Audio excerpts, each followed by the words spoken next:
إله إله إلا الله إلا الله وأشهد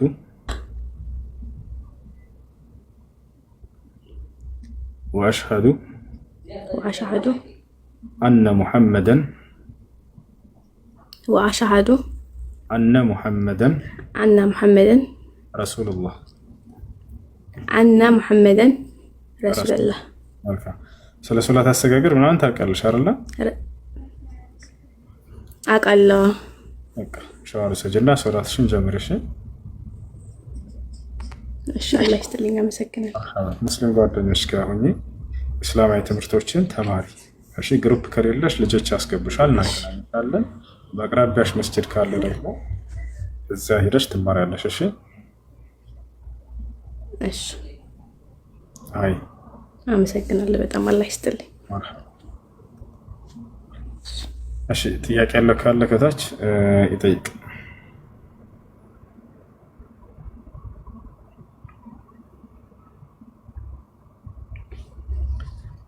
صادق بديع صادق بديع السلام عليكم ورحمة الله وبركاته. وعليكم السلام ورحمة الله وبركاته.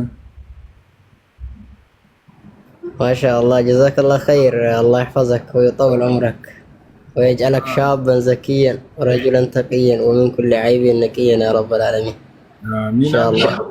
وهين دعاء باباتشو بن جزاك الله خيرا يا سلام. الله والله በጣም ነው ደስ የሚለኝ። ያው እኔ ያው ደስ ብሎኝ ላዳምጥ ብቻ ነው ሁሌም እከታተላለሁ።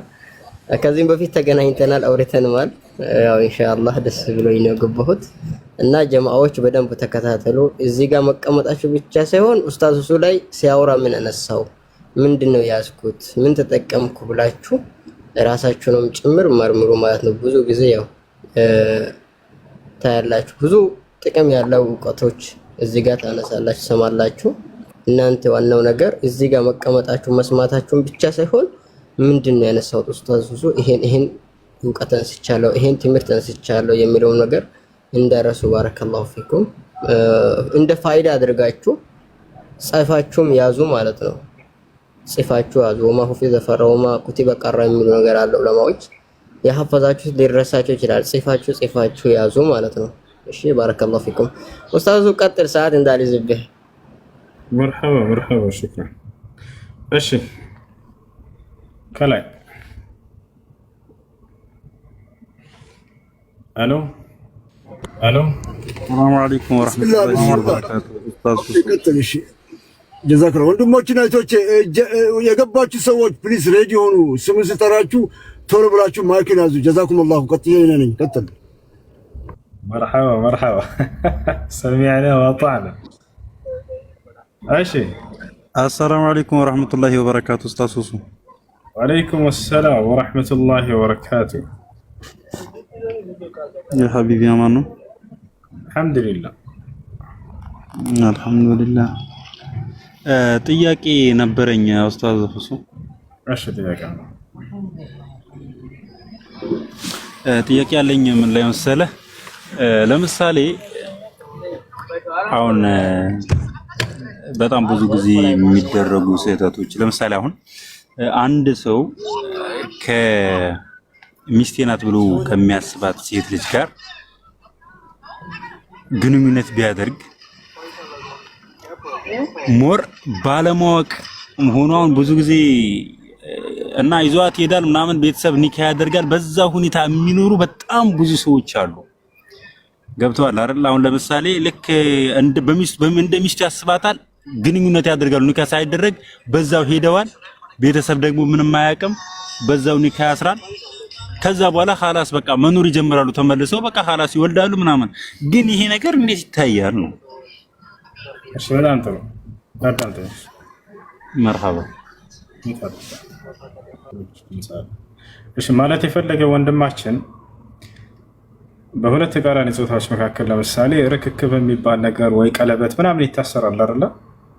ወይ ልጅህ ለልጄ ምናምን አይነት ነገር ይሆንና ኒካ ሳይታሰር በፊት በቃ ሚስቴ ነች ብሎ ያስባል። እሷም ባላ ያለኝ ተይዣለሁ ብላ ታስባለች። በዛው እነዚህ ልጆች ከኒካህ በፊት ግንኙነትን ይጀምራሉ። ከዚያ በኋላ በዛው ግንኙነት እያሉ ኒካ ይታሰራል። በዚህ አይነት ህይወት የሚኖር ብዙ ሰው አለ። እንዴት ነው? ይሄ ወንጀል ነው። ለዚህ ነው ቀለበት ክልክል ነው የሚሉት ዑለሞች። በጣም መጥፎ በርን ይከፍታል። ከትዳር በፊት የሚደረግ የቀለበት ፕሮግራም ቢባል ማለት ነው። ቀለበት ተደረገ በቃ ይባላል። ከዚያ የኔ ነች ይችላል፣ የሱ ነኝ ትላለች። ፈለገበት ቦታ ያገኛት ይፈልጋል። በቃ ይሄን ነገር ያደርጋሉ። ከዚያ በኋላ ኒካ ይታሰራል። በምን ላይ? በእርግዝና ላይ እያሉ ምናምን። ይሄ ስህተት ነው የሚሆነው። በእርግዝና ጊዜ ኒካ ይታሰራል። ስለዚህ አንድ ወንድ ከወደደና ከወደዳት ወደ ኒካ መግባትን ነው ኢስላም የሚያዘው። ነቢ ሰለላሁ ዐለይሂ ወሰለም ሐዲስ ላይ ምን አሉ?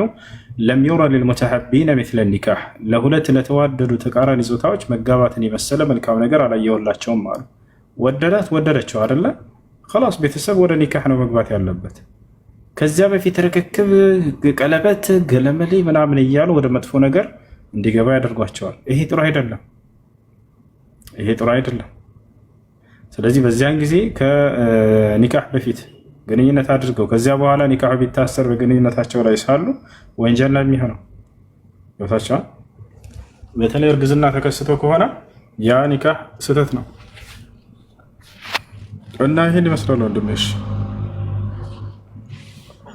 ግን ያው ምናልባት ግንኙነት ካደረጉ በኋላ ኒካው ቢታሰርም ኒካው ይበቃል ማለት ነው። ማለት ምናልባት እንዲህ ደም ማየት አለባት እንደዚህ እንደነገር እሱን በተመለከተ በዑለሞች መካከል ሁለት ሀሳብ አለ። ግማሽ ዑለሞች 3 ሀይድ ማየት አለባት የሚላሉ፣ ሌሎች ደግሞ አንድ ሀይድ ካየች በቂ ነው የሚል ነው። ትክክለኛ አንድ ሀይድ ካየች በቂ ነው የሚለው ነው። ነቢያችን ሰለላሁ ዐለይሂ ወሰለም በጦር ሜዳ ላይ ስለተማረኩ ሴቶች ሲናገሩ ثم انتظر حتى ተሒض ሐይضተን፣ አንድ ሀይድ እስከምታይ ድረስ ጠብቁ ብለው ተናግረዋል። ከዚያ በኋላ ያገባታል ሰውዬው። ያ ነው 3 ሀይድ የሚለው ወይም 3 ወር የሚለው ግን ለሌላ አካሎች የተቀመጠ የዒዳ ጊዜ ነው። በቁርአን ላይ 3 ሀይድ የሚለው በትዳር ላይ ሳለች የተፈታች ሴት የምትጠብቀው የዒዳ ጊዜ ነው። ማስረጃ يقول الله سبحانه وتعالى في سورة البقرة والمطلقات يتربصن بأنفسهن 3 قروء، የተፈቱ ሴቶች በራሳቸው ላይ 3 ሀይድ ይጠብቁ ይላል። ባንራት የተፈታች ሴት ለእሷ የተቀመጠ ህግ ነው ይሄ። 3 ወር የሚለው ደግሞ يقول الله سبحانه وتعالى واللائي يئسن من المحيض من نسائكم إن ارتبتم فعدتهن 3 أشهر። እነዛ ከእናንተ ሀይድ ማየት ተስፋ የቆረጡ ወይም ያለፈባቸው ሴቶች ከ40 ዓመት ምናምን በኋላ ያሉ ሴቶች ማለት ነው። ሀይድ ማየት ያቆረጡ ሴቶች እነሱ 3 ወር ይጠብቁ ቢፈቱ ብሎ ለእነሱ የተቀመጠ ህግ ነው። ስለዚህ ይሄኛው ግን ትዳር የሌላቸው ሴቶች ወደ ትዳር መግባት ቢፈልጉ አንድ ሀይድ ትጠብቅ ያሉት የነቢ ሰለላሁ ዐለይሂ ወሰለም ንግግር እሱ ነው። እሺ ሁሱ ሁለተኛ ጥያቄ ልቀጥል። አይ መርሐባ። እሺ ሁሱ ማለት እኔ የምኖረው ዱባይ ውስጥ ነው። ዱባይ ውስጥ ትልቅ ካምፕ ውስጥ ነው ያለሁት፣ ስራ ቦታ ነው ያለሁት። ነገር ግን ትልቁ ካምፕ ላይ ጁምዓ ቀን ጁምዓ አይሰገድም። ሌላ 5 አውቃት ሰላት ሙሉ ጀማዓው ይሰግዳል። ጁምዓ ቀን ግን ኹጥባ ተደርጉ ምናምን ጁምዓ አይደለም የሚሰገደው፣ በዙሁር ነው የሚሰገደውና ያው ወደ ሌላ መስጊድ ለመሄድ እንኳን ምናልባት ከግቢው ፍቃድ መጠየቅ አለበት፣ ትንሽ ወጣ ለማለት ማለት ነው። ግን ይሄ ነገር እንዴት ነው ማለት ትንሽ ግራ ገብቶኛል። ታውቃለህ ማለት ከዛው ሌላ በአቅራቢያችሁ መስጊድ ካለ ወደዛ ሄዳችሁ መስገድ ሶላተል ጁምዓ፣ ከሌለ ደግሞ ከመካከላችሁ አንዳችሁ እውቀት ያለው ካለ እሱ ኹጥባ ማድረግ የሚችል ከሆነ እሱ ኹጥባ ያድርግላችሁ እና ከዛ በሱ መስከር ትችላላችሁ። ኢማም እኮ አለ መስጊድ ውስጥ ኢማም አለ። ግን ብቻ እንዴት እንደሆነ ማለት እንዴት እንደምገልጸው አላውቅም። ግን ሌላ ኸይ ነው ሙሉ ጀማዓው 5 አውቃት ሰላት በሰላት ድርድር የለም። ነገር ግን የጁምዓው ላይ ብቻ ትንሽ በሳምንት ጁምዓ ኹጥባ አይደረግም። ዙሁር ሰላት ነው የሚሰግደው ሁሉን ጀማዓ ማለት ነው። በጀማዓ ይሆንና የሚሰግደው ዙሁር ሰላት እኮ። ኹጥባ ማድረግ ካልቻለ ችግር የለውም። በመስጂዱ ላይ ያለው ኢማም ኹጥባ ማድረግ የማይችል ከሆነ ዑዝር አላቸው እነዚህ ሰዎች። ስለዚህ ዙሁርን ነው የምትሰግዱት 4 ረካ። ኹጥባ ማድረግ የሚችል ካለ ከመካከላችሁ አንድ ሰው ኹጥባ ያድርግላችሁና ትሰግዳላችሁ። ከሌለ በአቅራቢያችሁ መስጂድ ካለ ደግሞ ወደዛ ሄዳችሁ መስገድ ከቻላችሁ እሺ። ያ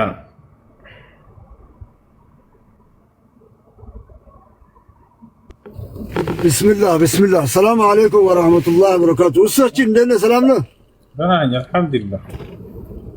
በሰላም ውለህ በሰላም አደርክ? ከአይኒ ጋር ሰላም ነው? ደህና ነኝ አልሐምዱሊላህ። ዋናው እሱ ነው። አልሐምዱሊላህ ረብል ሁለት ጥያቄ ጠይቃለሁ ኢንሻአላህ። አልሐምዱሊላህ ዛሬ አላህ ሱብሓነሁ ወተዓላ ልክ እንደገባው ሻሃዳ የሚሰው አገኘው። በጣም የሚገርም ትናንትና ልክ እንደገባው ደግሞ እየቀመጡ አሻሃዳ ሰዎች አገኘው። ይሄ ያለው ሙጂዛ ነው እኮ አላህ የሆነ ነገር ሲያሳየን በጣም የሚገርም ኡስታድ። እንደዛ ሆነ ደግሞ ዝናብ ውስጥ ዛሬ ነገ ነው ሲወጣ ደግሞ በጣም የሚገርም የአላህ ሙጂዛ ስንት ነገር አሳየኝ። እሱ ማታ እነግርሃለሁ ኢንሻአላህ። አሁን ወደ ጥያቄ ልሄድበትና ጥያቄ ምን መሰለህ ይሄ የውመል ቂያማ ሰዎቹ አርጀዑኒ መልሱኝ ትንሽ እንዳው በዱንያ ላይ ትንሽ እሰራለሁ የምትለው እነማን ናቸው? እነዚህ ከአላህ ያፈነገጡት እንዳፈነገጡት እናውቃቸዋለን ወይስ ከሙስሊሞችም ከክርስቲያኖች ናቸው? እነዚህ እነማን ናቸው? አንዱ እሱ። ሁለተኛ ደግሞ ዱዓ በምናደርግበት ደግሞ አንዱ ተቀባይ ውስጥ ዝናብ ነው። እኔ ጋር በጣም ትልቅ ቆንጆ ዝናብ ነው። በጣም ወዳለሁ ዝናብ። ደግሞ በዝናብ ስለሆነ ደግሞ ተወለድኩት እና በዚህ ዱዓ ውስጥ አላህ ሱብሃነሁ ማን ነው በመሃል የገባው? ሰው እያወራ እሺ፣ ጀዛኩም። አድሚኖችም ነቃ ነቃ በሉ። የወንድማችን ብቻውን ነው የምንወጣው። እናንተም ከሱ ጋር ሩጡ ኢንሻአላህ። እና በዱዓ ውስጥ ተቀባይ ውስጥ አንዱ ዝናብ ነው። ዝናብ ውስጥ ዱዓ የምናደርገው ሰዓት አለው ገደብ አለው ወይስ ዝናብ ውስጥ ሲዘንብ ብቻ ነው ወይስ ምን ሰዓት ነው? ለነዚህ ሁለቱም መልስልኝ። ጀዛኩሙላሁ ኸይር ጀዛ ኡስታዝ። አሰላሙ አለይኩም። ወአለይኩም ሰላም ወራህመቱላሂ ወበረካቱ። ጥሩ ጥያቄዎች ናቸው። የመጀመሪያው ምንድነው? አንድ ሰው ከሞት በኋላ ይጸጸታሉ። ከሃዲያኖች ረቢ ርጅዑን ለዐሊ አዕመሉ ሷሊሐን ፊማ ተረክት ይላሉ። ይሄንን አማኞች ይጸጸታሉ ወይ ነው። ነቢያችን ሰለላሁ ዐለይሂ ወሰለም ሲናገሩ ልብ በሉ፣ መጸጸት ሲባል ለሁለት ይከፈላል። አንደኛ መጥፎ ስራ ሰርቶ ምን ነው መልካም በሰራ የተመለሽ ብሎ መጸጸት አለ። ሁለተኛ ደግሞ መልካም ስራ ሰርቶ ምን ነው ከዚህ በላይ ጨምሬ ሰርቼ በነበር ብሎ የሚጸጸት አለ። አያቸው የተለያዩ ናቸው። ለይሱ ዐላ ደረጀትን ዋሂዳ በአንድ ደረጃ አይደሉም። ለዚህ ነው ነብዩ ሰለላሁ ዐለይሂ ወሰለም ማንም አማኝ የለም ከሞት በኋላ አማኝም ቢሆን ከሃዲ የሚጸጸት ቢሆን እንጂ አሉ። ጸጸታቸው ይለያያል። ቅድም እንደነገርኳችሁ የከሃዲው ጸጸት ምንድነው? ምን ነው አላህ ዳግም ወደ ምድር መልሶኝ በእርሱ አምኜ መልካምን በሰራህ የሚል ነው። አማኙ ደግሞ በመልካም ስራው ያገኘውን ምንዳ ሲያይ ጊዜ ምን ነው ከዚህ በላይ ጨምሬ ሰርቼ በነበር ብሎ ይጸጸታል አሉ። አያቸው አይደል? ይሄ ነው። ስለዚህ አምላክ አላህ ሱብሓነሁ ወተዓላ በቁርአን ላይ ሲናገር ስለ ከሃዲያኖች ምን አለ? ሐታ ኢዛ ጃአ አሐደሁሙል መውቱ ቃለ ረቢ ርጅዑን ለዐሊ አዕመሉ ሷሊሐን ፊማ ተረክት ከላ ኢነሃ ከሊመቱን ሁወ ቃኢሉሃ ወሚን ወራኢሂም በርዘኹን ኢላ የውሚ ዩብዐሱን ይላል። ሐታ ኢዛ ጃአ አሐደሁሙል መውት ቃለ ረቢ ርጅዑን ከእነርሱ ወደ አንዳቸው ሞት በመጣባቸውን ጊዜ ጌቶች ሆይ መልሱኝ ይላል። መልሰኝ ጌታዬ ብሎ ይማጸናል ከሃዲ ሰው። ለምን? ለዐሊ አዕመሉ ሷሊሐን ፊማ ተረክት እስከ ዛሬ ችላ ብዬ የተውኩትን መልካም ስራ እንድሰራ ዘንድ እንዳመን ዘንድ ባንተ ብሎ አላህን ይማጸናል። ከላ ለአምላካችን አላህ ለይሰ አልአምሩ ከማ ዩሪድ ነገር ግን ነገሩ እንደሚፈልገው አይሆንለትም ማለት ኢነሃ ከሊመቱን ሁወ ቃኢሉሃ ይቺ ንግግሩ ዝም ብሎ እርሱ የሚናገራት ከንቱ ንግግር ነች፣ መልስ አያገኝም ማለት ያ ማለት አይሰጥም ይህን እድል። ወሚን ወራኢሂም በርዘኹን ኢላ የውሚ ዩብዐሱን ከበስተጀርባው ገና ከሞት በኋላ እስኪቀሰቀስ ድረስ የቀብር ህይወት ገና ይጠብቀዋል። ትልቅ ጸጸት ነው የሚሄድባቸው። ትልቁ ጸጸታቸው ምንድን ነው? ምን ነው ዳግም አላህ መልሶን በሰለምን በአመን የሚል ቃል ነው። በሱረቱል ሂጅር አላህ ሱብሓነሁ ወተዓላ ቁጥር 3 ላይ ሲናገር ምን ይላል? ሩበማ የወዱ ለዚነ ከፈሩ ለው ካኑ ሙስሊሚን እነዚያ የካዱኝ ሰዎች ምን ነው ሙስሊም ሆነን በነበር ብለው የሚጸጸቱበት ቀን ይመጣል አለ። በሌላ ቦታ ላይ አምላክ አላህ ሱብሓነሁ ወተዓላ ምን ይላል? ወለው ተራ ኢዝ ውቂፉ ዐለ ናር ፈቃሉ ያ ለይተና ኑረድ ወላ ኑከዚበ ቢአያቲ ረቢና ወነኩነ ሚነል ሙእሚኒን በል በዳ ለሁም ማ ካኑ ይኽፉነ ሚን ቀብል ወለው ሩዱ ለዓዱ ሊማ ኑሁ ዐንሁ ወኢነሁም ለካዚቡን አለ። ወለው ተራ ኢዝ ውቂፉ ዐለ ናር አለ ሙሐመድ ሆይ ከሃዲያኖች የትንሣኤ ቀን ከገሃነም ከእሳት ፊት በሚቆሙ ጊዜ ብታያቸው አለ። የወደፊቱን አምላክ አላህ ስለሚያውቅ ገብታቸዋል። በቁርአን ላይ ይገልጽልናል። ከቁርአን መለኮታዊ መጽሐፍ ነው ወይንም ተአምራዊ መጽሐፍ ነው ከምንልበት አንደኛ ምንድን ነው? የወደፊት የሚሆነውን የገሃነምን ህይወት የካህዲያኖችን በቁርአን ላይ አላህ ጠቅሶታል፣ ምን እንደሚሆን ስለሚያውቅ። ከዚያ መካከል እዚህ ጋር የተናገረው ነው ወለው ተራ ኢዝ ውቂፉ ዐለ ናር በገሃነም እሳት በር ላይ በሚቆሙ ጊዜ ብታያቸው ኑሮ ሙሐመድ ይላል ምን ይላሉ አለ ፈቃሉ ያ ለይተና ኑረድ ዋ ጥፋታችን ምን ነው አንዴ የመመለስ ዕድል በተሰጠንና በተመለስን ይላሉ። ምን ለመሆን? ወላ ኑከዚበ ቢአያቲ ረቢና የጌታችንን አናቅጽ ቁርአንን አንክድም ነበር ይላሉ አለ። ወነኩነ ሚነል ሙእሚኒን ከአማኞቹ እንሆን ነበር እንደው አንዴ የመመለስ ዕድል በተሰጠን ይላሉ አለ። ታዲያ የአላህ ስብሐነሁ ወተዓላ አስደናቂ እውቀቱ እዚህ ጋር እናገራል። አላህ ስብሐነሁ ወተዓላ አዋቂ ነው አይደለ? እውቀቱ ምንድን ነው? የዕለም ማ ካን ወየዕለም ማ ሰየኩን ወየዕለም ማ የኩን ወየዕለም ማ ለም የኩን ለው ካነ ከይፈ የኩን። አላህ አዋቂ ነው ስንል ጊዜ አላህ የሆነውን ሁሉ ያውቃል፣ ያለፈውን። አላህ የወደፊትን ሁሉ የሚሆነውን ያውቃል። አላህ እየሆነ ያለውን ሁሉ ያውቃል። አላህ ሊሆኑ የማይችሉ ነገራቶች እንዲሆኑ ቢፈቅድ በምን ሁኔታ እንደሚሆኑ ያውቃል። ይሄኛው ነው በጣም አስደናቂው። ሊሆን የማይችል ነገር አለ አይደለ? እንዲሆን ቢፈቅድ ኑሮ በምን ሁኔታ እንደሚሆን ያውቃል። ገብታችኋል? ከዚያ መካከል አንደኛው ምንድን ነው? አንድ ሰው ከሞተ በኋላ ዳግም ወደ ምድር ይመለሳል። ይሄ ሊሆን የሚችል ነገር ነው? አይ ሊሆን የማይችል ነገር ነው። ነገር ግን ዳግም የመመለስ እድልን ይጠይቁና አላህ ምን ይላል? እንዲመለሱ እድል በሰጣቸው ኑሮ አለ ምን እንደሚሆኑ ይነግረናል። ወለው ርዱ አለ ሙሐመድ ሆይ ቢመለሱ እነዚህ ሰዎች ግን ለዓዱ ሊማ ኑሁ ዐንሁ እዛው ተከለከሉበት ክህደት ውስጥ በተዘፈቁ ነበር። ወኢነሁም ለካዚቡን እነርሱ ውሸታሞች ናቸው አለ። አያችሁ፣ የመመለስ እድልን ቢሰጣቸው እዛው ይገባሉ። ለምን ከተባለ ዛሬ የሚያዛቸው ነገር የለም ትዕቢት እንጂ። በደንብ ተረድተዋል። አምላክ ነቢይን ልኮ መለኮታዊ መጽሐፍን አውርዶ ማንም ከሃዲ እንዲደርሰው ካደረገ ያ ከሃዲ እንዲረዳው አድርጎ ቅልል አድርጎ ነው መለኮታዊ ቃልን ያወረደው። ወላሂ ላዚም በፍጹም የሚከብድ አይደለም። ለትንሽ ለትልቁ ለሁሉም ገርና ቀለል ባለ መልኩ ነው አምላክ የሚናገረው። ገብታችኋል? እኔም በብቸኝነት አምልኩ ነው ያላቸው። በእኔ ላይ አታጋሩ ነው ያላቸው። እኔ አንድ ብቻ ነኝ አላቸው። ለእኔ አጋር የለኝም አላቸው። ይሄን አድርጉ ገነትን ትገባላችሁ፣ ይሄን ከካዳችሁ ደግሞ ሌላን አካል ካመለካችሁ ወደ ገሃነም ነው የምትሄዱት አለ። ይሄን ያልተረዳለ በደንብ ሁሉም ተረድተዋል። ታቻላ ይሄን ላለመቀበል ግን የዛን ነብይ ባህሪ መከታተል እንደዚህ ነው እያሉ ራሳቸውን አውቆ ከዚያ ከእውነቱ ይዘጋሉ። ታቻላ በሌላ በማይረቡ ተልካሻ ምክንያቶች ይሄን ነው አምላክ አላህ ሱብሓነሁ ወተዓላ የመመለስን እድል ቢሰጣቸው ኑሮ እዛው የሚዘፈቁ ናቸው አውቀው ነው እያለ ይናገራል። እንዳጠቃላይ ከሃዲያኖች የሚጸጸቱት ምን ነው አምነን ዳግም ተመልሰን የማመን እድል ባገኘንና ይሄን ነው የሚጠይቁት።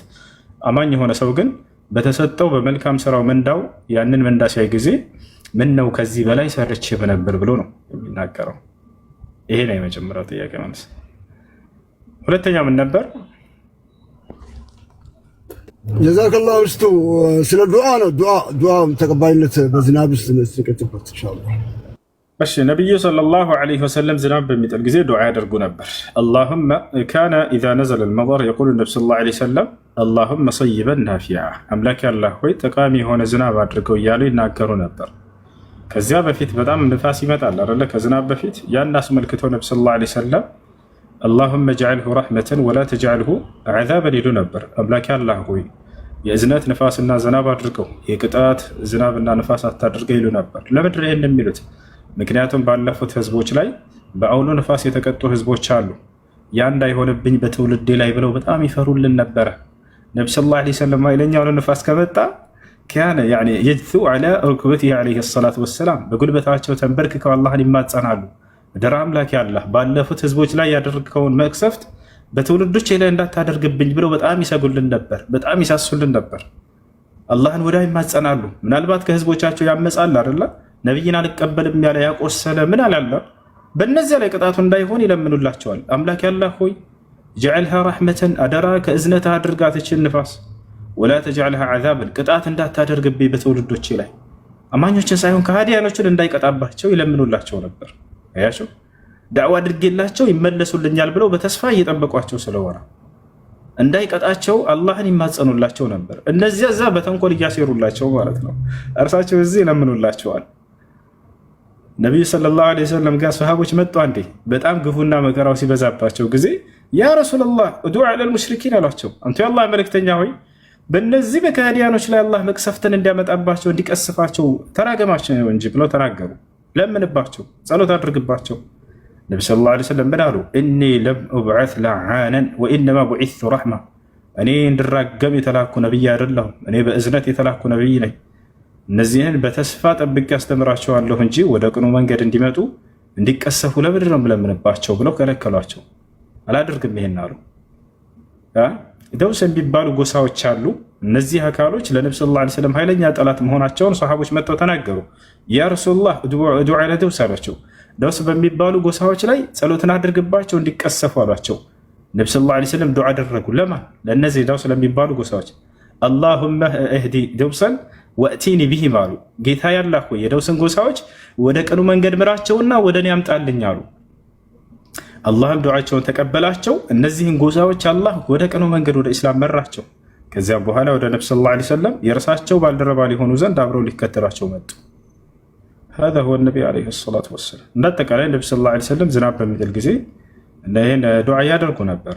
ልክ እንዲሁ አዛን ሲደረግ ዱዓ إذا أذن المؤذن إذا نادى مناد فتحت أبواب السماء واستجيبت الدعاء للنبي صلى الله عليه وسلم አዛን ሲባል ጊዜ የሰማይ በሮች ሁሉ ይከፈታሉ፣ ዱዓዎችም ተቀባይ ይሆናሉ በዛን ጊዜ ብለዋል። ልክ አዛን ከተባለ በኋላ የዛኔ ዱዓ ማድረግ ማለት ነው። وقال النبي صلى الله عليه وسلم بين الأذان والإقامة لا يرد الدعاء ዱዓ በአዛንና በኢቃማ መካከል አይመለስም አሉ፣ ተቀባይነትን ያገኛል ማለት ነው። ይሄን ይመስላል። እሺ ጀዛከላህ እሱ አላህ ጨምርልህ። አላህ እኔ ደግሞ በዱዓ ደግሞ ዝናብ ያለው አንተ ጭምር ጀማዓዎቼ ደግሞ አላህ ሱብሓነሁ ወተዓላ እኛም ሰምተን የምንጠቀም አላህ ያድርገን። ሰምተን የምንተገብር አላህ ያድርገን። ሰምተን ደግሞ ለጀማዓዎቹ የምናስተላልፍ አላህ ያድርገን። አንተም ከክፉ ከምቀኛ ከሸረኛ አላህ ያጠብቅህ። ከአፊያ ጥሩ ነገር እንጂ ከአንተም ከሚያስጨንቅ አላህ ያንሳልህ። አንተ መሰሎቹ ወጣቶቹ ወንድሞችን አላህ ያብዛልን። አንተን ደግሞ ለኛም ብለህ ለእንታ ቆመ ዱዓ የምታደርግልን አላህ ሱብሓነሁ በዱንያም በአኽራ አላህ ያበሽርህ። እኛም አንተንም ተከትለን ኢንሻአላህ በቂያማ ውስጥ የውመል ቂያማ ነፍሴ ነፍሴ የምትልበት ቀን የውመል ቂያማ በጀነት አላህ ሱብሓነሁ ያ አላህ ሱብሓነሁ ወተዓላ ጥላ የምናገኝ አላህ ያድርግልን። ሁላችንም በስራተል ሙስተቂም እንሄድ አላህ ያድርገን። ኡስታዞቻችን እድሜያችን ይስጥልን። ከኩፋራፎት ከነቢያችን ሰለላሁ ዐለይሂ ወሰለም ከአላህ ያፈነገጡ አላህ የሚያርቅልን አላህ ያድርገን። ለአላህ ብለን የምንዋደ ሰዎች አላህ ያድርገን። ጀዛከላሁ ኸይር ጀዛ ኡስታዝ አላህ ቢወዳለው። እንደዚህ ደግሞ ወንድሞችና እህቶቼ አላህ ቢወዳቸዋለሁ። ከተቻለ በጣም ፕሊስ ወንድሞችና እህቶቼ ጊዜያችን ወስደን እዚህ መተን ስንሰማ ከምንችለው አቅማችን በምንችለው አቅማችን ኢንሻአላህ ወላ ይከልፍ ነፍሰ ኢላ ወሰዐሃ ከአቅማችን በላይ አላህ ያዘውም በምችለው አቅምሽን ግን የምትሰሚው የምትሳዳምጪው ጊዜሽን ከፍተሽ እዚህ የምታዩት የምትችለው ነገር መስራት በተግባር እናርግ ኢንሻአላህ። የአላህ ሂዳያ ነው። ግን በምችለው አቅማችን ቅድም አሁን ወንድማችን ተነገራቸው አይታቻችሁ መልሱኝ የሚሉ ሰዎች ያውቁታል። ዛሬ ያው እንደ እሱ አይነቱ እየነገረን ነው። ያኔ ጆሮ የት ነበረ ልብ የት ነበር እያልን ነው። ስለዚህ በምንጭኑበት እንሰራበት። ጀዛኩሙላሁ ኸይር ጀዛ። እንደዛ ደግሞ ኡስታዳችን አቡበከር አቡኪ ደግሞ ከስር ያለው ፎሎ አፕ አድርጉት። እንደ እሱ የጀርባ አጥንታችን ነው። እሱም ኢንሻአላህ እሱ ከሌለበት ጋር አቡኪ ኡስታዳችን ከስር ያለው ወንድሞችና እህቶቼ ፎሎ አፕ አድርጉት። ኢንሻአላህ ኡስታዶቻችን ፎሎ አፕ እናርጋቸው። ጀዛከላሁ ኸይር ጀዛ። ውስጥ እቺን ካልኩ ይበቃኛል። ሰላም አለይኩም ወራህመቱላሂ ወበረካቱ። عليكم السلام ورحمة الله وبركاته. جزاكم الله خيرا وبارك الله فيكم. شكرا بلنا. شكرا. الشي السلام عليكم. عليكم السلام. أمانكم. الحمد لله. عنده ولا ጥያቄ ነበረኝ። እሺ አንድ ልያኒ አይዲ ላይ ሆኖ መገናኘት ከፋራውን ንገረኝ። ያኔ ሐራም መሆኑን አውቃለሁ። እሺ በዕለሞች መካከል ሁለት ሐሳብ አለ። ግማሽ ዕለሞች ተውበት ብቻ ነው ይላሉ፣ ሌሎች ደግሞ ከፋራ አለበት ይላሉ። ትክክለኛው ከፋራ አለበት የሚለው ነው። ምክንያቱም በነብዩ ሰለላሁ ዐለይሂ ወሰለም ጊዜ አንድ ሰው መጥቶ ይህን ጥያቄ ጠይቆ መልስ አግኝቷል። جاء رجل إلى النبي صلى الله عليه وسلم وقال يا رسول الله إني وقعت على امرأتي وهي على الحيض فقال له النبي صلى الله عليه وسلم تصدق بدينار. إيه ነው በነቢያችን ሰለላሁ ዐለይሂ ወሰለም ጊዜ አንድ ሰው መጣና ጠየቃቸው፣ አንተ የአላህ መልእክተኛ ሆይ እኔ ሚስቴ ላይ በሀይድ ላይ ያለች ተገናኝቼ ነበር፣ ምንድነው ቅጣቴ ሲላቸው 1 ዲናር ሰደቃ አድርግ አሉት። ተውበት ከማድረግ ጋር ማለት ነው። ያዛቸዋል 1 ዲናር በዚህ ጊዜ ምን ያክል ይመዝናል የሚለውን ታላቁ ዓሊም ሼክ አብዱልዓዚዝ ብን ባዝ ረሒመሁላህ ተዓላ ሲናገሩ ምን አሉ? 4 ግራም ከግማሽ ወርቅ ይመዝናል አሉ። 4 ግራም ከግማሽ ወርቅ ምን ያክል ገንዘብ ያወጣል የሚለውን ወርቅ ቤት በአቅራቢያ ሄደህ ትጠይቅና ይህን ያክል ይሉሃል። ያንን ሄደህ ሰደቃ ማድረግ ለድሃዎች ያ ነው። ከዚያ በፊት ልታውቀው የሚገባው በወር አበባ ጊዜ ግንኙነት ማድረግ ተከልክሏል። አላህ ሱብሓነሁ ወተዓላ በቁርአን ላይ ሲናገር ሱረት አልበቀራ ላይ ምን ይላል? ወየስአሉነከ ዐኒል መሒድ قل هو أذى فاعتزلوا النساء في المحيض ولا تقربوهن حتى يطهرن فإذا تطهرن فأتوهن من حيث أمركم الله إن الله يحب التوابين ويحب المتطهرين إلى ويسألونك عن المحيض محمد هو يسلورا ببارم يطيقوها لاله محمد هو يسلورا ببارم يطيقوها الله በቁርአን ላይ እንዲህ አይነት አናቀጾችን አውርዷል። ምንን አስመልክተው እንደሆነ ታውቃላችሁ? ጠያቂዎቹ ጥያቄ ለመጠየቅ ወደ ነብዩ ሰለላሁ ዐለይሂ ወሰለም ላይ መንገድ ላይ ይሆናሉ። አላህም ቀድሞ ይሄንን መልሱን ያዘጋጅላቸዋል ምን ብለው መመለስ እንዳለባቸው። ሙሐመድ ሆይ የሆኑ ሰዎች አሁን ይመጣሉ እነርሱም ስለ ወር አበባ ደም ይጠይቁሃል ማለት ነው። ወየስአሉነከ ዐኒል መሒድ ስለ ወር አበባ ደም ይጠይቁሃል የሆኑ ሰዎች ቁል እንዲህ ብለህ መልስላቸው ሁወ አዘን እርሱ ደሙ አጸያፊ ደም ነው በላቸው አለ። ፈዕተዚሉ ኒሳአ ፊል መሒድ ሴቶችን በወር አበባ ጊዜ ከግንኙነት ራቁ አለ። ራሳቸውን ቆጥበዋል። ከእርሷ አይደለም ልብ በሉ እርሷን እስከተባለ ለነብዩ ሰለላሁ ዐለይሂ ወሰለም ማዛ ነስነዑ ፊ አልሐይድ ተብለው ተጠየቁ። አንቱ የአላህ መልእክተኛ ሆይ ሚስቶቻችን የወር አበባ ላይ በሚሆኑ ጊዜ ምን እናድርግ ምን እንስራ ብለው ጠየቋቸው። ፈቃለ ነብዩ ሰለላሁ ዐለይሂ ወሰለም የስነዑ ኩለ ሸይእን ኢላ ኒካህ ወፊ ሪዋየትን ኡኽራ የስነዑ ኩለ ሸይእን ኢላ ልጅማዕ። የአላህ መልእክተኛ ምን አሉ?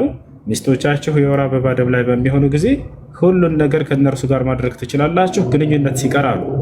ስለዚህ ሚስትህ በወር አበባ ላይ በምትሆን ጊዜ እርሷን ማጫወት ትችላለህ፣ ችግር የለውም። ማቀፍ፣ መሳም፣ ሌላም ትችላለህ። ነገር ግን ግንኙነት አይፈቀድም በፍጹም። ገብታችኋል አይደለ?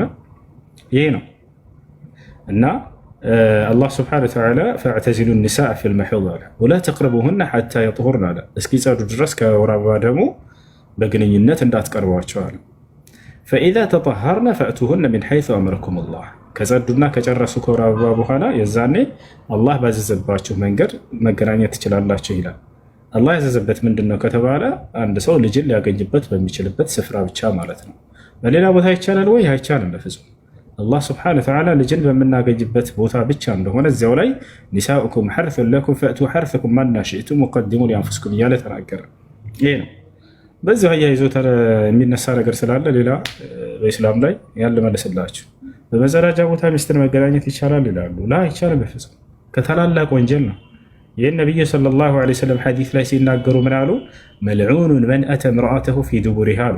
ሚስቱን በመጸዳጃ ቦታ የተገናኘ ሰው የተረገመ ሰው ነው ከአላህ ዘንድ አሉ።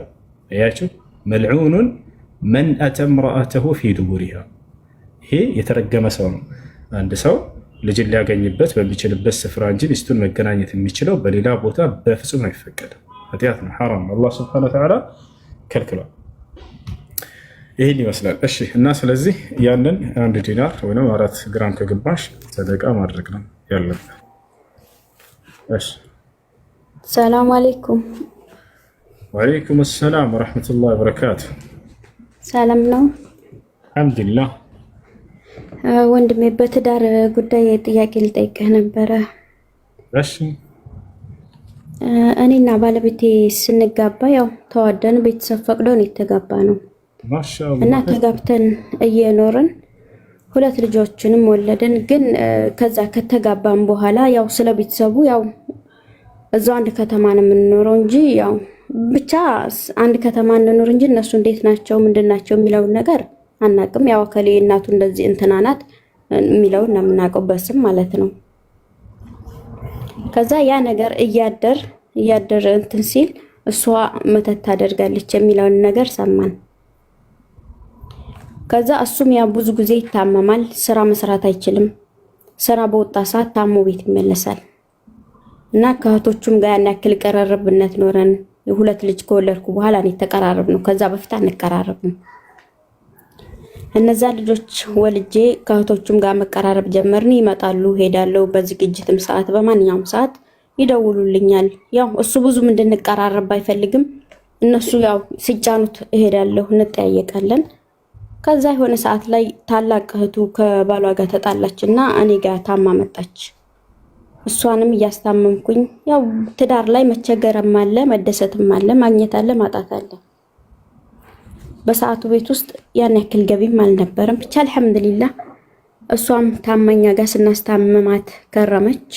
ግን መንስኤው ያው እሷም እህቱም እንደምትለው በቃ ሁሉም ቤተሰቡ እንደሚለው የእነሱ ቤተሰቦች እናይቱ በእሷም ላይ በሱም ላይ እና የእነሱም ታናሸታለች በእሷም ላይ ሲህር እንዳደረገች ነው እናይቱ ሁሉም የሚሉት ማለት ነው። እና ትንሿም እህቱ እሷ ጋር ታላቅ እህቷ ጋር ነበር ስትኖር የነበረው። ያሳደገቻትም እሷው ናት። እሷም እኛ ጋር መጣች። ሁለቱም ከኛችኛይቱም ከነ ልጆቿ እኛ ጋር ሲቀመጡ ብዙ ቆዩ። ያው አንዷ ትንሿ አመት በላይ ተቀምጣለች። እና በእንደዛ ምክንያት ትንሿና ትልቋ መስማማት አልቻሉም። እኔ ጋር ከመጡ በኋላ አንቺ ነሽ የኔን ትዳር የምታፈርሺው አንቺ ነሽ በሚለው ሳይስማሙ ቀርተው ከኛ ጋር ሆኑ። እና በዛ ነገር ውስጥ በዛ እኔ ጋር በነበሩት አመት ውስጥ ብዙ ነገር ተፈጥሮ እንትን ብለናል። የሱም እናት በእኛ ላይ እንደ ሴራ እንትን ብላ እናቴም ታማ ነበር። በዙ ምክንያት 8 ወር ያክል እናቴ ራሱ ታማ መሬት ይዛ ተኝታ ነበር። ያው ቁርአን ማስቀርተንባት ቁርአን ሲቀራባትም ያው የሱን እናት እንደዛ ነው የተጣራችው እናት ማለት ነው። ግን ያን ነገር እንዴት ነው አሁን ላይ እኔ ፍች መጠየቅ እችላለሁ? በዚህ ምክንያት ቤተሰቦችን ከነሱ ለማራቅ ጅኑ የተናገረውን ንግግር ይዛችሁ ለምንድን ነው በቤተሰብ ጋር የምትጣሉት? ማለት ጅኑ በተናገረው ብቻ ሳይሆን መጀመሪያ እንደዛ ሳይሆን ከዛ በፊት የእሷ ጋር አብረው የኖሩት ልጆቹም ይመሰክራሉ፣ እሱም ይመሰክራል። እኔ ምን ላድርግ ነው የሚለው። ጠንቋይና ድግምት ጋር የሚሄድ አካል ከሆነ ያን ሰው ከተንኮሉ ለመቆጠብ ሲባል ዳዋ አድርጋችሁለት መሸሽና መራቅ ትችላላችሁ። በእናንተ ላይ አደጋው ሳያልፍ በፊት በእናንተ ላይ ያን ነገር ሳያደርግ በፊት ይፈሰለረ። ነገር ግን ያን ነገር እርግጠኛ የምትሆኑት ጅኑ በሰውነት ውስጥ ያለው በሰውነት ውስጥ ያለው የተናገረውን ይዛችሁ ከሆነ ያ ማስረጃ ነው። ጅኖች ውሸታም ናቸው በአብዛኛው። በተለይ በሰው ሰውነት ውስጥ የሚገቡ አይታመኑ ፋሲቆች ናቸው። ወአኽባሩ ልፈሳቅ ላ ትቅበሉ ኢላ ባዕደ በይና ሊቀውሊ ስብሓነሁ ወተዓላ ያ አዩሃ ለዚነ አመኑ ኢን ጃአኩም ፋሲቁን ቢነበኢን ፈተበየኑ። ስለዚህ የጅን ወሬ ይዛችሁ በፍጹም በዚያ ላይ ሁክም አይገነባም፣ ሁክም አይያዝም፣ ፍርድ አይሰጥም። ስለዚህ ከቤተሰብ አትራቁ፣ አትጣሉ፣ በክፉ አትያቸው ጅኑ ስለተናገረ ብላችሁ። የጅኑ ወሬ ውሸት ነው አብዛኛው ይሄ ነው። እና በቻላችሁት አቅም በአላህ ላይ ተወከሉ፣ በአላህ ላይ ተመኩ። ወዐለላሂ ፈተወከሉ ኢን ኩንቱም ሙእሚኒን፣ አማኞች እንደሆናችሁ በአላህ ላይ ተመኩ። የእሱን ንግግር ይዛችሁ ከቤተሰብ አትራራቁ እባካችሁ። እሺ ያ ስለ ዲንሽ ተማሪ፣ ዲንሽን ቀጥ አድርገሽ ያዢ። ለዲናቸው ትኩረት ስታደርጉ ለእንዲህ አይነት ነገር ቦታ አትሰጡ፣ አትልፈሰፈሱ። ይባቻው ማለት እኔ በእንደዚህ አይነት ነገር ከዚህ በፊትም አላምንበትም። ግን በእንደዚህ አይነት ምክንያት እናቴ ታማ 8 ወር ድረስ መሬት ይዛ ብዙ ነገር አሳልፈናል። እናትሽ የሚሆነን መፍትሄ መፈልግ። አሁን እናትሽ ታማለሽ ወይንስ እንደታመመች? አረ አልሐምዱሊላህ አሁን ላይ ብዙ ነገር ያው በቁርአን እንትን ተብሎ ድናለች። አሁን ላይ አልሐምዱሊላህ መስኪኝ በቃ። እና ከቤተሰብ አትራራቁ። ጅኑ ውሸት ነው፣ አትስሙት። የጅኑ ሬዛችሁ እንትናት ብሎ አትጨናነቁ። አይ ሌላ ጥያቄ አለ? እሻታችን የለም። ጀዛከላህ ኸይር። አይ ደግሞ ስምሽ ቢራቢሮ ይላል። ቢራቢሮ ነሽ እንዴ? አይ ልጆቼን ቢራቢሮ ስለምን ነው። የልጆች እናት ታለቅሳለሽ። ጠንካራ እንጂ እናትሽን አሁን ልጆችሽ አንቺን አይተው ለፈስፈስ ቢሆኑ ብስሽ ጠንቀቅ በይ እሺ። ጠንካራ ነው ከፊታቸው አደራ። ሰላም አለይኩም። መልካም ጊዜ። ሰላም አለይኩም። ወአለይኩም ሰላም ወራህመቱላሂ ወበረካቱ። እንዴት ነህ? አልሐምዱሊላህ። ጥያቄ ነበረኝ። እሺ ጥያቄ ምን መሰለክ፣ ባለፈው ስለ ነብዩ ሰለላሁ ዐለይሂ ወሰለም ስታወራ የጀነት በርን ከሚያስከፍቱ ሰው አንዱ ረሱላችን ሰለላሁ ዐለይሂ ወሰለም ነብዩ ናቸው ብለክ ነበርና የትንሣኤ ቀን ማለት ነው። እስከዛው ነብያችን ሰለላሁ ዐለይሂ ወሰለም የት ነው ያሉት? በጣም ጥሩ ጥያቄ። እሺ አንድ ሰው የጀነትን የሚያስከፍቱት ነቢዩ ሰለላሁ ዐለይሂ ወሰለም ናቸው ብለናል። ነቢ ሰለላሁ ዐለይሂ ወሰለም ሐዲስ ላይ ሲናገሩ አቲ ኢላ አልጀና የውም አልቂያመቲ ፈአስተፍቲሕ ፈየቁሉ አልኻዚን መን አንት ፈአቁል አነ ሙሐመድ ፈየቁል ኡሚርቱ አላ አፍተሐ ሊአሐድን ቀብለከ ያ ሙሐመድ ሱመ የፍተሕ ሊ ፈአኩን አወል መን የድኹሉሃ። ነቢያችን ሰለላሁ ዐለይሂ ወሰለም ሐዲስ ላይ ምን አሉ? የትንሣኤ ቀን ወደ ገነት በር ሄድና የገነትን በር እኔ ያስከፍታታለሁኝ አሉ። ጠባቂውን መልአክ ምን ይላል? ማነህ ብሎ ይጠይቃል። እኔም ሙሐመድ ነኝ ይለዋለሁኝ። እርሱም የዛኔ ሙሐመድ ሆይ ከአንተ በፊት ለሌላ ለአንድም ሰው እንዳልከፍት ታዝዣ አንተ እስክታዘኝ እየጠበቅኩ ነበር ይላቸዋል።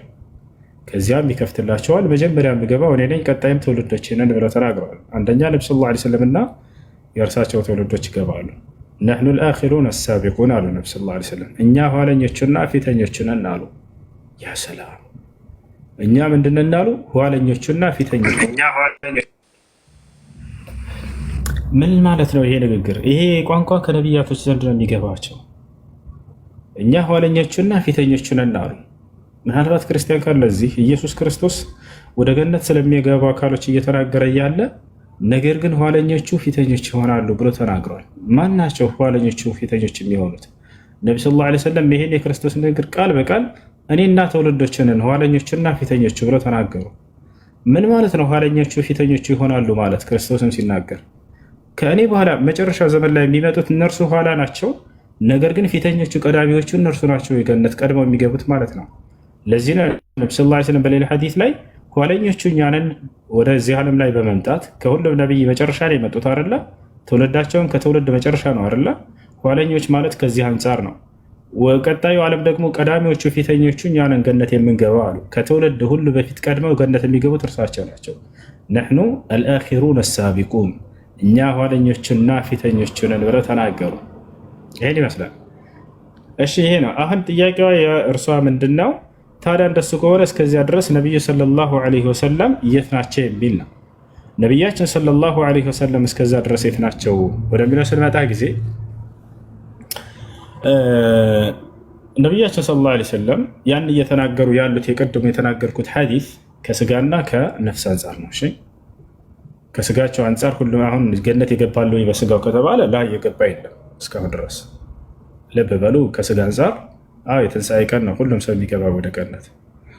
በነፍስ ደረጃ እስከተባለ በነፍስ ደረጃ ከአደም ጀምሮ ከመጀመሪያው ሰው ጀምሮ እስከ በዘመኑ ፍጻሜ ድረስ የሚሞት ሁሉ ነፍሱ ወደ ገነት ትሄዳለች ተብሏል። ከነፍስ አንጻር ነቢ ሰለላሁ ዐለይሂ ወሰለም አርዋሑል ሙእሚኒነ ፊል ጀና አሉ። የሙስሊሞች ነፍስ በገነት ነች ከሞት በኋላ ብለው ተናግረዋል። ቀጥታ እንደሞተው ሙስሊም የቀብር ጥያቄ ይጠይቃል። ከዛ ወዲያው በነፍሱ ወደ ገነት ይሄዳል። ነፍስ ከሞት በኋላ በሁለት ደረጃ ትሆናለች። አንደኛ የቀብር ጸጋን ታገኛለች። ሁለተኛ በገነት ውስጥ በራሪ ወፍ ትሆናለች። እጅግ በጣም የሚያምር በራሪ ወፍ ሆና በገነት ውስጥ እንደፈለገች ተስረሑ ከማ ተሻእ አሉ ነቢ ሰለላሁ ዐለይሂ ወሰለም። እንደፈለገች ትበራለች በገነት ውስጥም አሉ። የትንሣኤ ቀን ደግሞ ቅድም የነገርኩሽ ሐዲስ በስጋም በመንፈስም አብረው ገነት ይገባሉ። ሰው እንዴት በሁለት መንገድ በነፍስ ሊኖር ይችላል የሚለው ነገር ካልገባቸው በዚህ በምድር ላይ አላህ አሳይቶናል። ከሞት በኋላ የሙስሊም ነፍስ በግማሽ መንገድ በስጋ ውስጥ ሆና የቀብር ጸጋን ታገኛለች፣ ነዒም አልጀና፣ በግማሽ መንገድ ደግሞ በገነት ውስጥ ትኖራለች። እንዴት ከይፍ እዛይ ተቆለ አልምስሪይን እዛይ እንዴት ይላሉ። ከይፍ ያኒ ዛሬ በምድር ላይ እንቅልፋችንን ስንተኛ ጊዜ ነፍሳችን በሁለት መንገድ እንደምትሆን አላህ በቁርአን ላይ ይነግረናል። ገብታችኋል? አላሁ የተወፈል አንፉሰ ሒነ መውቲሃ ወለቲ ለም ተሙት ፊ መናሚሃ ፈዩምሲኩ ለቲ ቀዳ ዐለይሃ ልመውት ወየርሲሉ ልኡኽራ ኢላ አጀሊን ሙሰማ። አንድ ሰው እንቅልፉን በሚተኛ ጊዜ ነፍሱ በሁለት መንገድ እንደምትሆን አላህ በቁርአን ላይ ይነግረናል። በግማሽ ፓርት በሰውነት ውስጥ አለች፣ ሙቷል አንልም፣ ያ ሰው አለ በህይወት። በግማሽ ፓርት ደግሞ ወጥታ ሄዳለች፣ ትበራለች። ልክ ይህ ሰው እንቅልፉን ሊነሳ በሚልበት ቅጽበት ላይ ቶሎ አላህ ሱብሓነሁ ወተዓላ ነፍሱን ይመልሳታል፣ ወዲያው ይነሳል ይሄ ሰው። ገብታችኋል? አላሁ የተወፈል አንፉሰ፣ እኔ አምላካችሁ አላህ ነፍስን እገድላታለሁ ወይም ማወጣታለሁኝ አለ። ሒነ መውቲሃ፣ በምትተኛ ጊዜ እንቅልፏን ስትተኛ። አልመውት ቢመዕና ነው። ወለቲ ለም ተሙት፣ ያቺ ያልሞተችዋን ነፍስ ፈዩምሲኩ ለቲ ቀዳ ዐለይሃ ልመውት፣ እዚያ በኋላ ግን ሞት የወሰነባት ነፍስ ካለች በዛው ይዛታለሁኝ አለ። ወየርሲሉ ልኡኽራ ኢላ አጀሊን ሙሰማ፣ ሞት ያልተወሰደባት ነፍስ ከሆነች ደግሞ እስከ ጊዜዋ ገደብ ድረስ እመልሳታለሁኝ አለ። አያችሁ አይደለ? ስለዚህ እንቅልፉን ሲተኛ ጊዜ ሰው ነፍሱ በሁለት መንገድ ትሆናለች። በግማሽ መንገድ ወጥታ ትንቀሳቀሳለች፣ በግማሽ ደግሞ በስጋ ውስጥ ትሆናለች። ከዛሊክ ልክ እንዲሁ ሐያተል በርዘኽ የቀብር ህይወትም ልክ እንዲሁ ነው። በግማሽ መንገድ የቀብር ጸጋ እያገኘ ይኖራል ሙስሊም፣ በግማሽ ደግሞ በጀነት ውስጥ ትኖራለች። የትንሣኤ ቀን አላህ ስብሐነሁ ወተዓላ በነፍሱና በስጋው ሙሉ ወደ ገነት እንዲገባ ያደርገዋል። ስለዚህ ከስለ ነፍስ አንጻር እየተናገሩ ነቢ ሰለላሁ ዐለይሂ ወሰለም የእርሳቸውም ሆነ የሁሉም ነፍስ በገነት ነው።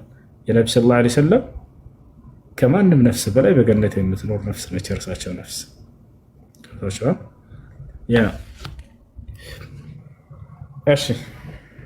ኦኬ።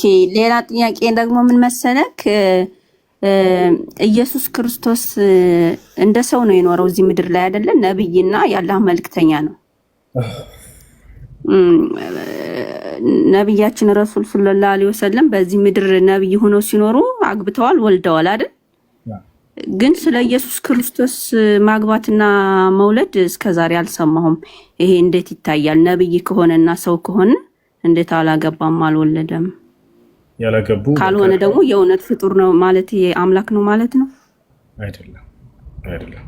እሺ አለማግባት የአምላክነት ማረጋገጫ ወይንም ነብይ ያለመሆን ማረጋገጫ አይደለም። እሺ ያህያ ለምሳሌ አግብቷል ተብሎ አልተገለጸም። ሌላም በርካታ ስማቸው ተጠቅሶ ነብያቶች አግብተዋል አላገቡም ተብሎ ያልተገለጸ አሉ።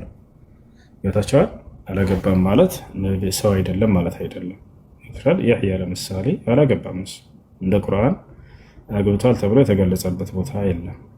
ይህ ነው እና ነቢዩላህ ዒሳ እንደሚያገባ እንዳውም ነቢ ሰለላሁ ዐለይሂ ወሰለም በአንድ ሐዲስ ላይ ተናግረዋል። ወርዶ እንደሚያገባ ተናግረዋል። ወኢን ካነ ፊ ሃዛል ሐዲስ መቃል ሊበዕድ አህሊል ዒልም፣ አንዳንድ ዑለሞች በዚያ ሐዲስ ላይ ንግግር ቢኖራቸው ሚሽካቱል መሳቢህ ላይ በተገለጸው መሰረት የንዚሉ ዒሳ ብን መርየም ፈየተዘወጅ ወየንጅቡል አውላድ፣ ይወልዳል፣ ያገባል፣ ይወልዳል ተብሎ የተገለጸበት ሐዲስ አለ።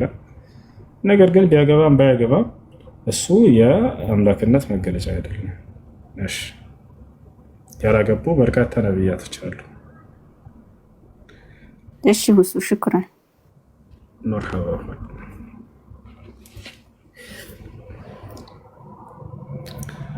እሺ መሰናበቻ ቁርአን እንቀራለን በሱዳንኛ ድምፅ እንቀራለን።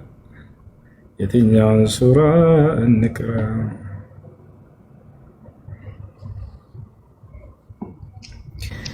ቢስሚላሂ ረሕማኒ ረሒም ዐመ የተሳአሉነ ዐኒ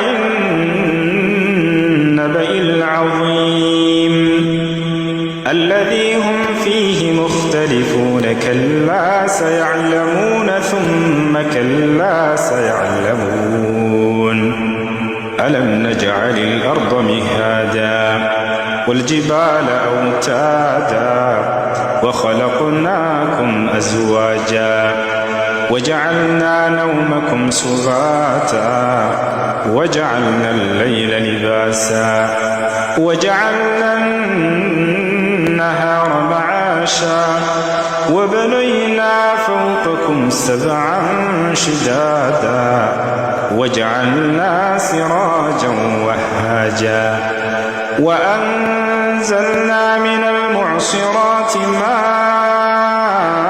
ماء ثجاجا لنخرج به حبا ونباتا وجنات ألفافا إن يوم الفصل كان ميقاتا يوم ينفخ في الصور فتأتون أفواجا وفتحت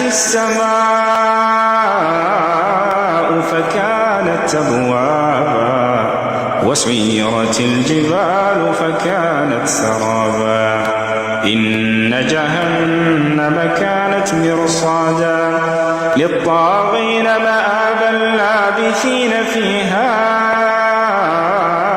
أحقابا لا يذوقون فيها بردا ولا شرابا إلا حميما وغساقا جزاء وفاقا.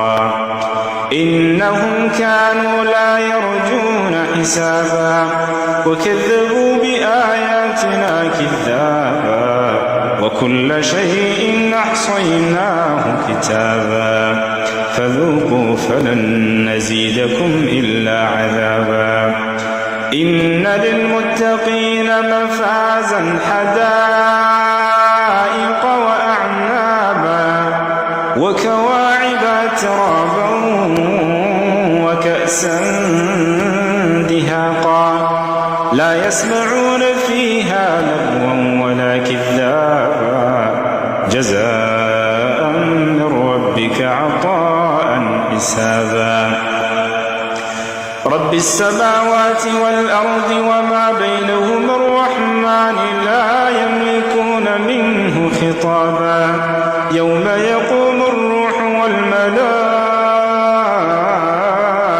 صفا لا يتكلمون إلا من أذن له الرحمن وقال صوابا ذلك اليوم الحق فمن شاء اتخذ إلى ربه مآبا إنا أنذرناكم عذابا قريبا يوم ينظر المرء ما قدمت يداه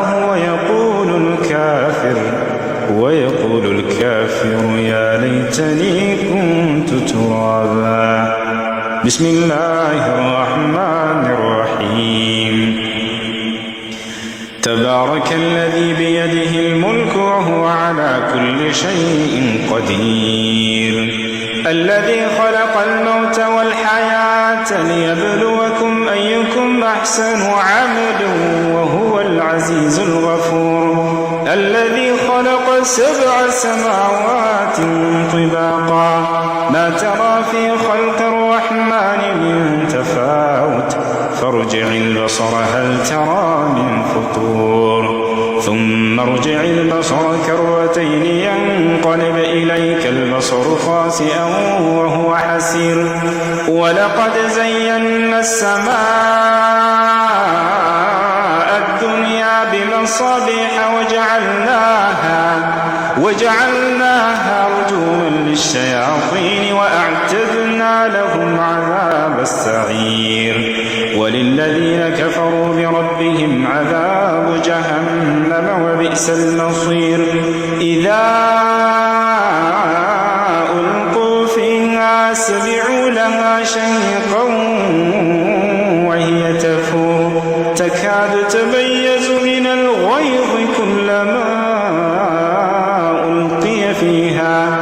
كلما ألقي فيها فوج سألهم خزنتها ألم يأتكم نذير قالوا بلى قد جاءنا نذير فكذبنا وقلنا ما نزل الله من شيء إن أنتم إلا في ضلال كبير وقالوا لو كنا نسمع أو نعقل ما كنا في أصحاب السعير فاعترفوا بذنبهم فسحقا لأصحاب السعير إن الذين يخشون ربهم بالغيب لهم مغفرة وأجر كبير وأسروا قولكم أو اجهروا به إنه عليم بذات الصدور ألا يعلم من خلق وهو اللطيف الخبير هو الذي جعل لكم الأرض ذلولا فامشوا في مناكبها وكلوا من رزقه وإليه النشور أأمنتم من في السماء أن يخسف بكم الأرض فإذا هي تمر أم أمنتم من في السماء أن يرسل عليكم حاصبا فستعلمون كيف نذير ولقد كذب الذين من قبلهم فكيف كان نكير أولم يروا إلى الطير فوقهم صافات ويقبضن ما يمسكهن إلا الرحمن إنه إنه بكل شيء بصير. أمن هذا الذي هو جند لكم ينصركم من دون الرحمن إن الكافرون إلا في غرور. أمن هذا الذي يرزقكم إن أمسك رزقه بل لجوا في عتو ونفر.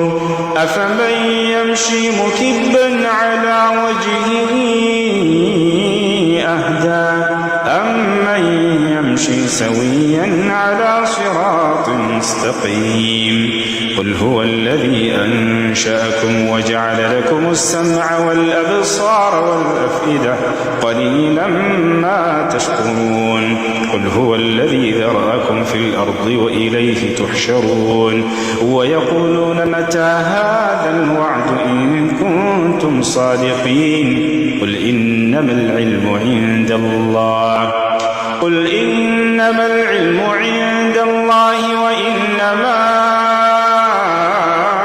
أنا نذير مبين. فلما رأوه زلفة سيئت وجوه الذين كفروا وقيل هذا الذي كنتم به تدعون.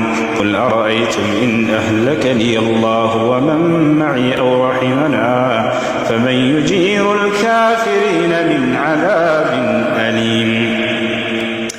قل هو الرحمن آمنا به وعليه توكلنا فستعلمون من هو في ضلال مبين. قل أرأيتم إن أصبح ماؤكم غورا فمن يأتيكم بماء معين. بسم الله الرحمن الرحيم. كافها يا عين صاد. ذكر رحمة ربك عبده زكريا إذ نادى ربه نداء خفيا قال رب إني وهن العظم مني واشتعل الرأس شيبا ولم أكن بدعائك رب شقيا وإني خفت الموالي من ورائي وكانت امرأتي عاقرا فهب لي من لدنك وليا يرثني ويرث من آل يعقوب واجعله رب رضيا. يا زكريا إنا نبشرك بغلام اسمه يحيى لم نجعل له من قبل سميا. قال رب أنى يكون لي غلام وكانت امرأتي عاقرا وقد بلغت من الكبر عتيا. قال كذلك قال ربك هو علي هين وقد خلقتك من قبل ولم تك شيئا. قال رب اجعل لي آية. قال آيتك ألا تكلم الناس 3 ليال سويا. فخرج على قومه من المحراب فأوحى إليهم أن سبحوا بكرة وعشيا. يا يحيى خذ الكتاب بقوة وآتيناه الحكم صبيا وحنانا من لدنا وزكاة وكان تقيا وبرا بوالديه ولم يكن جبارا عصيا. وسلام عليه يوم ولد ويوم يموت ويوم يبعث حيا. واذكر في الكتاب مريم إذ انتبذت من أهلها مكانا شرقيا فاتخذت من دونهم حجابا فأرسلنا إليها روحنا فتمثل لها بشرا سويا. قالت إني أعوذ بالرحمن منك إن كنت تقيا. قال إنما أنا رسول ربك لأهب لك غلاما زكيا قالت أنى يكون لي غلام ولم يمسسني بشر ولم أك بغيا قال كذلك قال ربك هو علي هين ولنجعله آية للناس ورحمة منا وكان أمرا مقضيا فحملته فانتبذت به مكانا قصيا فأجاءها المخاض إلى جذع النخلة قالت يا ليتني مت قبل هذا وكنت نسيا منسيا فناداها من تحتها ألا تحزني قد جعل ربك تحتك سريا وهزي إليك بجذع النخلة تساقط عليك رطبا جنيا فكلي واشربي وقري عينا فإما ترين من البشر أحدا فقولي إني نذرت للرحمن صوما فلن أكلم اليوم إنسيا فأتت به قومها تحمله قالوا يا مريم لقد جئت شيئا فريا يا أخت هارون ما كان أبوك امرأ سوء وما كانت أمك بغيا فأشارت إليه قالوا كيف نكلم من كان في المهد صبيا قال إني عبد الله آتاني الكتاب